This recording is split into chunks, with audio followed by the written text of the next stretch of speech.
Welcome to Your Health is Your Wealth. My name is Argo Duenas, and I'm your host for today.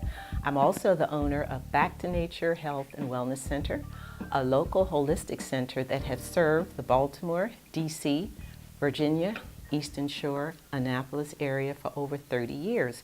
We offer a variety of services: colon hydrotherapy, detox programs, the ionic foot bath, energy work, and nutritional supplements. I am truly honored today to have as my special guest a phenomenal woman, a woman who defied the odds, a woman who turned a tragedy and a life-threatening illness into a powerful, powerful testimony and a passionate platform to help others. She is the CEO and founder of the Women's Collective, a human health service agency in Washington, D.C. She is a local, national, and global vocal activist for women's rights who have been suffering and living with AIDS, not only their families, but also their communities. So, Ms. Pat Knowles, thank you so much for taking time out of your busy schedule today to come down from Washington, D.C. to be my special guest today. I am truly humbled and I'm honored. Thank you. I'm honored that you've asked me to, and more than happy to share the knowledge. Absolutely. Well, you know, Pat, you have quite an impressive resume. You have done so much in the local communities, but you've also been on the national stage. And from what I have read here, you have been recognized for your heroism, your strength, your determination. You have received many, many prestigious awards, such as the 2010 Washingtonian of the Year, the NAACP Youth Council Award, the Gloria Steinem Award, Heroes in the Struggle 2005 awards, the Caribbean People's International Award. And you've also been featured in Essence Magazine, People's Magazine, Newsweek, The Washington Post, and on the national and local TV shows. And you also have been in the White House many times with presidents. So I'm humbled and truly honored.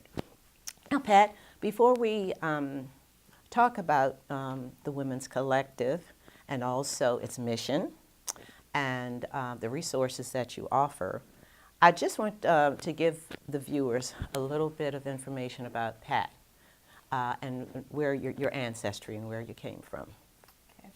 So I arrived into this country from Guyana, known as formerly British Guyana. I know that Jim Jones put us on the map. Yes, I remember that. Unfortunately, but that's where I'm from. I am of Indian descent, South Asian descent, and I came here to this country in 1973 at the age of 16 into Brooklyn, New York. Okay. And you graduated from high school there? Yes, okay. And graduated from high school in Brooklyn. So now we're going to fast forward a little bit. And let's talk about the Women's Collective. When did you find the collective? What's the mission? And then tell us something about the resources. Okay. So I founded the Women's Collective, unofficially since 1992. I started a support group and then got incorporated in 1995 and got our first grant in 1996. Okay. And was able to move it out of my home into an office. The mission is to serve women, girls, and their families impacted, infected or affected by HIV/AIDS, and now we've added Hep C and other STDs. Okay. So where are you located in Washington? So we're located in Southeast Washington, D.C. on Pennsylvania Avenue. Okay, okay. So the mission is to empower and to provide resources for women Resources and services. And services for women, young girls, and their families living with AIDS and at risk, right? Yes. So tell us about some of the resources and the services, because that is so important. You know, we don't hear a lot in the news about AIDS anymore, but what I do hear on the radio, especially WHUR, is that it's still epidemic. Even though there has been a decline in DC, it's still epidemic.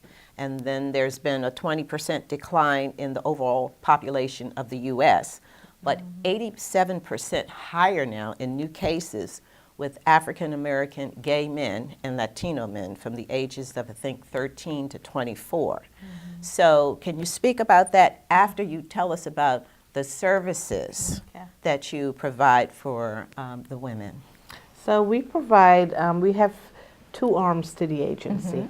We have the care side and we have the prevention arm. Okay. And on the care side, we have mental health therapies. We have case managers working with the ladies, getting them their medicines, doctors, food, housing. You know, they come in the door because of HIV, but unfortunately, that's not always the most urgent need, Right. which is another show.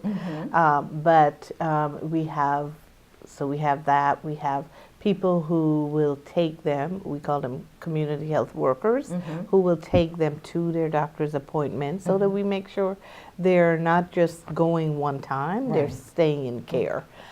Because if you don't stay in care, you are going to die, unfortunately. Right. We have support groups.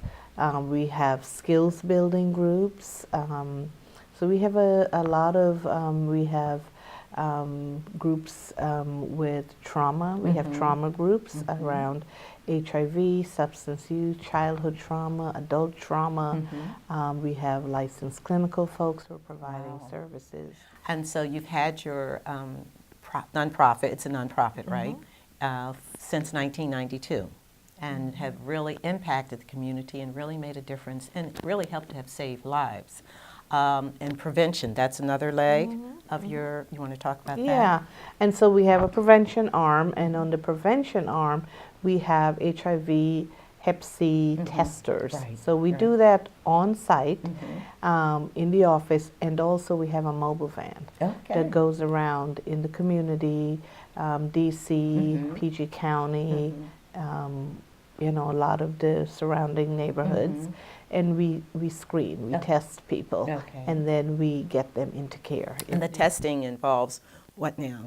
Not blood, but a saliva? swab, A yes. swab. And you find out your results in 20 minutes. Wow. Yeah, Wow. I mean, you no longer have to wait forever, right? And so you find out. The That's thing that I awesome. like about the prevention side is that if you test negative, we don't just say bye, hopefully you change behavior. Right. We give them the tools, but we also have a prevention case managers. Okay. Case manager who's working with them to educate them, to teach them, and get them into care with this new drug that's available. Okay, you want to speak about the new Yeah, drug? there is now a pill that a prophylactic, pre-exposure prophylactic pill known as PrEP, the blue pill, that if you are on high risk, if you are doing high risk behaviors, if you have a partner who is HIV positive, any of these scenarios, you can get a pill to prevent you from becoming infected. How long has this this pill been available? It's been available for, I would say, about 4 years or so. The unfortunate thing is it started out that they were just giving it to gay men. Okay. And so women are now catching up and being educated, and we're teaching them what this pill is and how they can use it. And in terms of the demographics, are there more women infected now with AIDS than men? No, I would say no, but it's not that far behind. Okay. It's still, the epidemic still is highest in Black MSM Latinos. Latino, okay. Now, what is the mode of transmission now? The mode of transmission is the same as it's always been, and people feel like they're safe if they're married. You're not. So heterosexual can get infected with HIV, gay men, women, anyone. There is no discrimination. IV drug use. IV drug use, any, sex work, Right. all of those things. Yeah, so no one is, immune to So it. now we're going to go back in time, Pat, because this has been your story, and I believe that stories are the most powerful way to impact and make a difference in people's lives. The fact that you have defied the odds, and you're still here, and you're making a difference in the community, and you've turned this tragedy into just a powerful, passionate platform and testimony to help others. Now, let's go back in time. When were you diagnosed with AIDS, and in what circumstances? Yeah. So I was married for almost 10 years. I had 3 kids. I had my 2 kids and my husband, and we moved here from Brooklyn to Maryland. Both worked for an organization that did lobbying on behalf of hungry and homeless people, globally and locally. So we were just moving along. And then I had my 3rd child, and she was born very sick, and no one could figure out what was wrong with her. Wow. And so, we just didn't know. And then by the time she was I went to the Mayo Clinic with her because she had heart problems. And I remember when I came back, my husband he wasn't well. And he had been to doctors for this cough he's been having for over a year, been misdiagnosed many times. And then in October, on the day of my daughter's birthday, he went to the ER and got admitted. And that month he was diagnosed with full-blown AIDS. Wow. And it all then began to make sense, what was going on with my 3rd baby, my sick baby. Right. So anyway, my husband died on January 1st in 1987, and my 3-year-old died June of the year, 6 months later. Wow. And I, at the age of 29, Wow, 29. yeah, I was diagnosed. I was sick. I was 80 pounds. 80? 80 pounds. 80 pounds. I had no T cells. And Wow. So your husband, how did he get the AIDS? He passed it to you? so he was in the service. Yes. And he did do IV drug, but Okay. he had been clean for over 10 years. So they had told people back then, they Right. were saying, if it's been longer than 5 years, you didn't have to worry. So it's been long, so we Right. hadn't. Right. Of course, information, it was new in the epidemic. Absolutely. They were figuring things out. Now it's they're giving the different message. Wow. So it showed up. He was infected and didn't know it. He was misdiagnosed. Is that correct? And off the air, I was sharing with you about my immediate supervisor at Walter Reed Hospital. When I worked at Walter Reed Hospital in the early 1980s, my supervisor, God bless and rest his soul now, he was just a wonderful soul. And he kept getting sick, and they kept misdiagnosing his condition. And finally, in the early 80s, he was diagnosed with full-blown AIDS, and he died. And they forced him out of the military. He was a major in the Army. They forced him out of the military. He was ostracized and stigmatized, and he just died a lonely soul. So what was your experience like back in the day in terms of your husband? And that was so sad to lose a 3-year-old daughter. How did that affect you? Oh, it was horrible. It was horrible. The stigma surrounding this disease was horrible. Yes. And to be frank with you, it still is. It still It is? still is. In There are still, 2017? you would think, right? Wow. There are still people who just don't want to be around folks with it. But back then it was pretty nasty. It really was. My husband, I had my husband in one hospital, my baby was in another, and I remember just running from making sure he's eaten at the hospital he was in, because they would leave the food outside the door. He would not eat and people were afraid to go in. And he didn't get the best care because of it. We were fortunate. Eventually, we found a couple of nurses who were kind. But I would do that, then I would run to the other hospital to make sure my daughter was getting And what did she get needed. the same kind of care, treatment of the fears and the phobias It of was being? still the fears and the phobia, but you realize that because it's a baby, people are Right, more nicer. compassionate, and- right. Yeah. Yeah. But it was just hard all the way around. And then, at that time to find out these two people, to find out about myself. Yes. And I'm thinking, and then so I got all my children tested, and my two oldest one, thank God, were fine and still is. But, I look at the family picture and it was 5 of us. And I Wow. say, 3 people in this picture, Wow. Wow. have been harmed. So, yeah. How were you able to just deal with it mentally and emotionally? Did you get counseling? Did you have friends who were supportive, family members who were there for you? Because I can only imagine what you went through back in the early 80s based on my experience with my previous supervisor at Walter Reed Hospital. Because that must have been really tough. It was tough. To be frank with you, I didn't tell my family right away. I lived in total isolation Wow. for a long time, afraid to tell anyone, Right. afraid of how my family were going to feel, and not how they were going to treat me. I know they wouldn't, but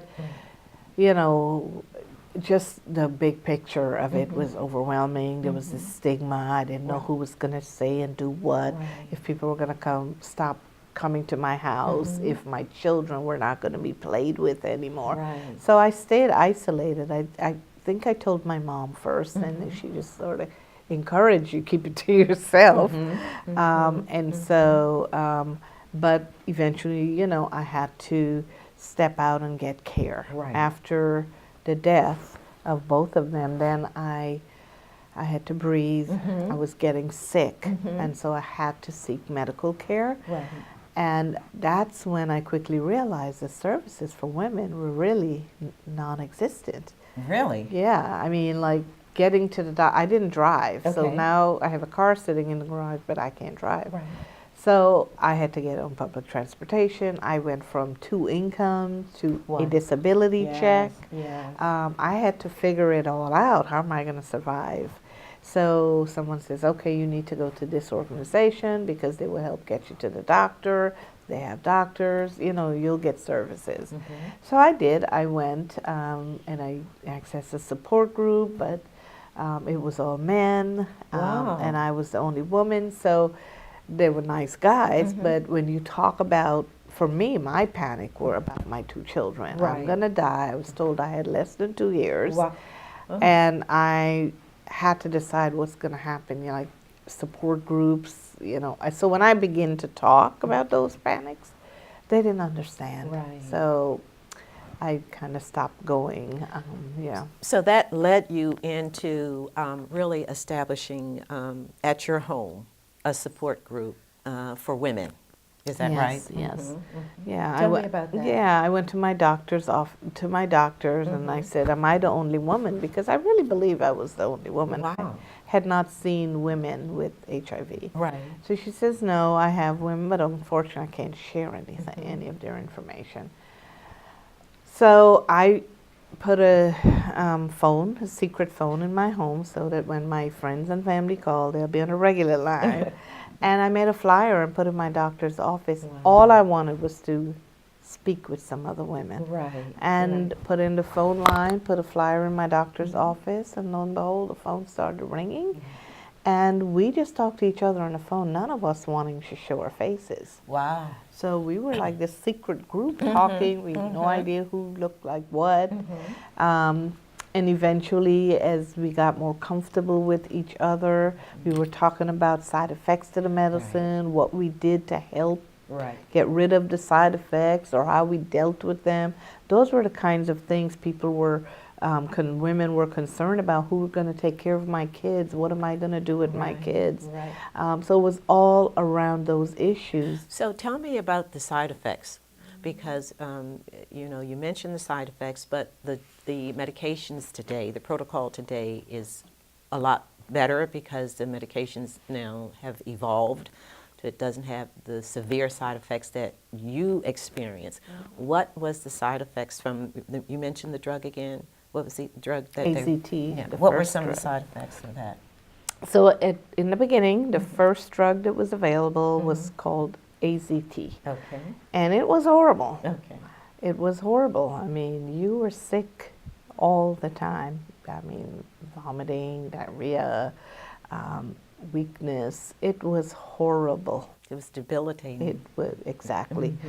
But you had to take it around the clock, every 4 Right. hours around the clock.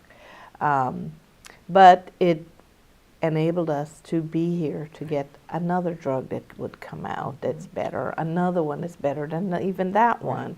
And that was the process until today. We have many drugs that people can take now for being infected. And they are, you don't have those horrible side effects any longer. So you can take one pill. We used to take about 25, 30 pills. You were telling me. Yeah, Wow. I mean, many pills. And today we have combination of 3, we have one pill, you have options based on what is your life like, how are you able, what are you able to take and things like that. So there's treatment and there is no longer, you know, if you are, it really is necessary to get tested so that you know and you can get on treatment early. Right. If you wait too late, that could be bad. Right. Now, the difference from the drugs of yesteryear to the day is just significant. Is that correct? Yes. And you mentioned a cocktail of drugs, so it could be 1, 2, but the side effects are less. Yeah. And you're very- able to have some functionality to function in life, to have better quality of life. Is that correct? Absolutely, absolutely. Tell me, Pat, how has this experience really changed your life? Oh, you know, I feel like this was what I was supposed to do, you know. I say that sometimes and then I feel kind of bad saying it because I had to leave, you know, I had to lose people. Yes. So, you know, I would have preferred to still have them with me. Right. But, you know, there's always this other plan. Right. Absolutely. That's in the works for us. And so I feel like I'm doing my life's work. I try to pass on the knowledge that I know, that I have, and I feel like I serve. Yes. I want to serve. And in the Women's Collective, we've saved lives. We've saved lots and lots and lots of lives all the years. We've gotten people in care who Otherwise. who were on their deathbed. Wow. Yeah, Wow. yeah. Wow. So we all have a calling, and this obviously has been your passion. Tell us about your experiences at the White House, because I've seen you on Facebook many times at the White House with the Women's Collective, with Obama. Yeah. And so tell us, share with us Yeah, about so that. I do a lot of advocacy. So we do the serving and the service and at the Women's Collective. But a very strong component to the Women's Collective is advocacy. Right. Because sitting at a lot of these tables Right. are people, are mostly men, for one thing. Okay. But they also don't look like us. Right. There are no women at the table. There are no one that looks like us. So we have got to begin to infiltrate those tables Right. and sit there and get help to make decisions for our lives, because Right. many of these people are not infected with HIV, Right. have never talked to someone, but they're changing policy, right? Right. So Right. so I do a lot of that nationally, globally, like you said, but also I've gone to the White House several times, Right. helped to give input into what is known as the National AIDS Strategy, which the United States have not had, and then President Obama decided we're asking folks in other countries before we give them money to put a strategy together for how you're going to deal with this epidemic in your country. Right. But we don't have one.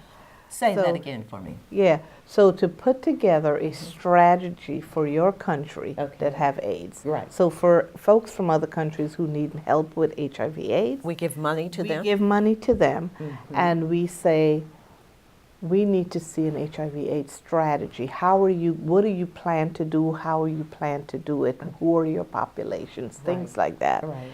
But in our country, we don't have one. So we sort of, so President Obama decided we need to have a strategy. So I gave input into that strategy that is now known as the National AIDS Strategy. And what that does is it says what we need to do around HIV, it just lists everything. Right. And that trickles down into states. Everybody have to do the same thing. So I've been there several times, on different committees and Right. things, yeah. Well, the feminine energy is rising. I truly believe that we are in a planetary paradigm shift now for women to bring balance and justice, and equanimity, and hear our voices and make policy changes. And you are one of the shift makers, paradigm shift makers. You're a phenomenal woman, Pat Knowles. Thank you for being my very special guest today. How can we reach you at the Women's Collective? Is there a website? What's your website address? www.womenscollective.org. Could you say that again? Yeah. www.womenscollective.org. And thank you again. And thank you for watching Your Health is Your Wealth. Remember, in this very present moment, we do have the power to take charge of our life and our health and make it a great day.